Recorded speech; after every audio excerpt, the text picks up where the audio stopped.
नमस्कार, आप देख रहे हैं स्वतंत्र स्तंभ न्यूज़। सच्चाई देश की गलियों से। आइए डालते हैं नजर आज की ताज़ा खबर पर। आने वाले बजट को लेकर हमारे प्रमुख संवाददाता प्रेम सिंह ने स्टॉक एक्सचेंज के संजय महेश्वरी से इन्वेस्टर की चर्चा की। संवाददाता प्रेम सिंह, पारस की रिपोर्ट, स्वतंत्र स्तंभ न्यूज़।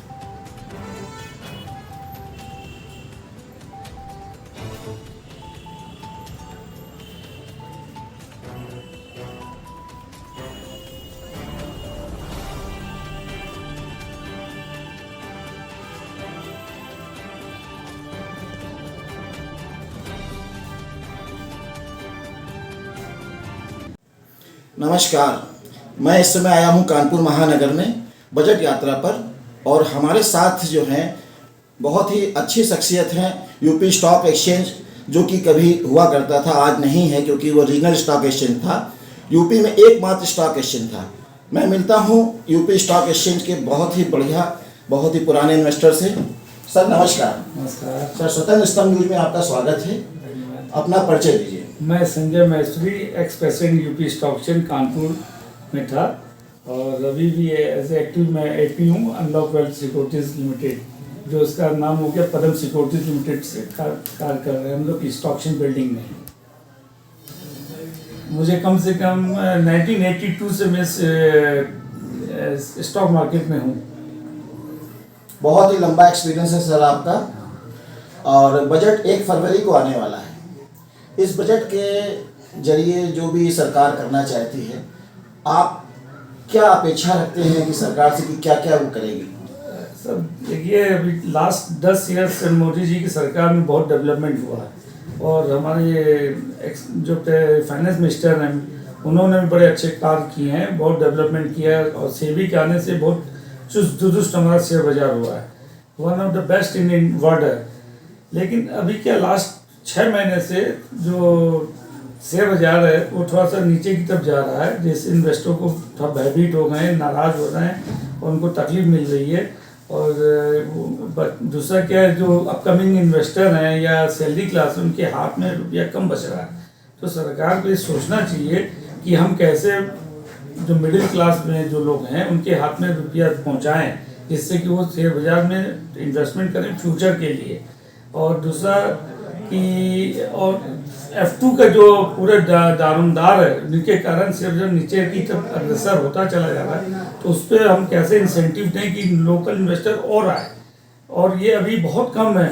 इसको हम लोग को क्या सेबी को ऐसी पॉलिसी लेनी चाहिए गवर्नमेंट को कि गांव तक में म्यूचुअल फंड में लोग लगाएं, जिससे कि काम बहुत इम्प्रूवमेंट हो, हम लोग किसी दूसरों के ऊपर मोहताज न रहें।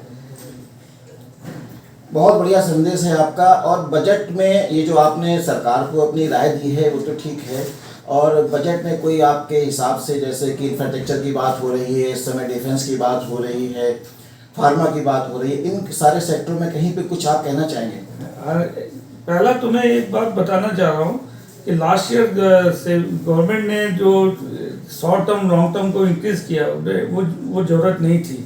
पॉलिसी एक रखिए, 4-5 साल से लगातार दीजिए, जिससे कि कॉन्फिडेंस रहे कि हमको टैक्स में इतना चेंज नहीं करना पड़ेगा और उसका कोई फ़ायदा नहीं मिल रहा है। दूसरा क्या है कि डिविडेंड जो इनकम है डबल टैक्सेशन थी, उसको भी as a capital gain exempt करना चाहिए। एक सर्टेन % स्मॉल इन्वेस्टर के हाथ में, बड़ों को छोड़ दीजिए, जो हाई रीच है उन पर आप टैक्स लगा सकते हैं, बट मिडिल क्लास इन्वेस्टरों को वो पहले डिविडेंड टैक्स फ्री आता था या डिविडेंड पे टैक्स कंपनी देती थी, वो that was A correct procedure. Number 3, interest income पे भी कुछ छूट आनी चाहिए, क्योंकि वो भी टैक्स देने के बाद आता है, तो जो सीनियर सिटीजन है उनके ऊपर हैंड में ज़्यादा जाना चाहिए।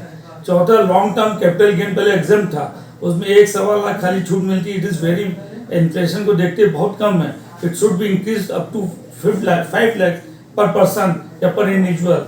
तो इससे कि ये इकोनॉमी में बूस्टअप आएगा, लोग जो इन्वेस्टर है मिडिल क्लास हैं, जो उनके हाथ में फंड ज़्यादा जाएगा, वो खर्चा ज़्यादा करेंगे, कंजम्पशन ज़्यादा करेंगे, और GST का इंक्रीज और होगी, वो बढ़ रही है लेकिन और बढ़ेगी। तीसरा, एक आपने पूछा है कि एक्सपोर्ट के लिए क्या करना चाहिए, कि गवर्नमेंट को शिपिंग इंडस्ट्री में, जिसमें कार्गो शिप के लिए बढ़ावा देना चाहिए। वो कार्गो शिप जो है इम्पोर्ट, हमारे ज़्यादातर से जो माल आता है वो फॉरेन की शिप लाती है, हमारा फॉरेन एक्सचेंज बहुत ज़्यादा है। उसको रोकने के लिए इन्वेस्टर को ये CIL स्कीम लानी चाहिए कि जिससे कि बड़ी बड़ी कंपनियां अपने कार्गो शिप लें और वो इंसेंटिव उनको मिले तो वो अपना माल उन्हीं के थ्रू मंगाएं, तो it will be a good for, जैसे फॉरेन एक्सचेंज हमारा कम जाएगा। बहुत सारी उम्मीदें हैं सरकार से, लोगों को और हमारे सर को। तो मैं एक सर से एक बात कहना चाहूँगा कि जो भी चीज़ें बजट में हैं, और मेन तो अपना काम है इन्वेस्टरों का, रुद्रा सेल्स का और यूपी स्टॉक एक्सचेंज का, अनलॉक सिक्योरिटी का, इनका काम है मेन इन्वेस्टर का। इन्वेस्टरों के लिए आप क्या कहना चाहेंगे? इन्वेस्टर को लॉन्ग टर्म व्यू में हमेशा काम करना चाहिए मिनिमम, और पहला क्या है कि वो मैनेजमेंट को देखें और र्यूमर में ना जाएं। और हम तो आजकल पढ़ रहे हैं पेपर में, लोगों को बेवकूफ़ बना करके बता देते हैं कि हम इतने आपको कैपिटल इंक्रीज कर देंगे, गारंटेड गेन देंगे, ये कहीं कुछ नहीं है। और कोई भी बहकावे में ना है, पढ़ के ड्यू डिलिजेंस करके इन्वेस्टमेंट करना चाहिए। मिनिमम इन्वेस्टमेंट 2 से 5 साल तो कम से कम सोचना चाहिए। और म्यूचुअल फंड सबसे ज़्यादा अच्छा है, long term, short term, small cap, mid cap, इन सब में लगाना चाहिए। इन्वेस्टरों को एक राय है कि वो थोड़ा सा फ्रॉड से बचें। ठीक है सर, बहुत बहुत धन्यवाद आपका सर जी। धन्यवाद।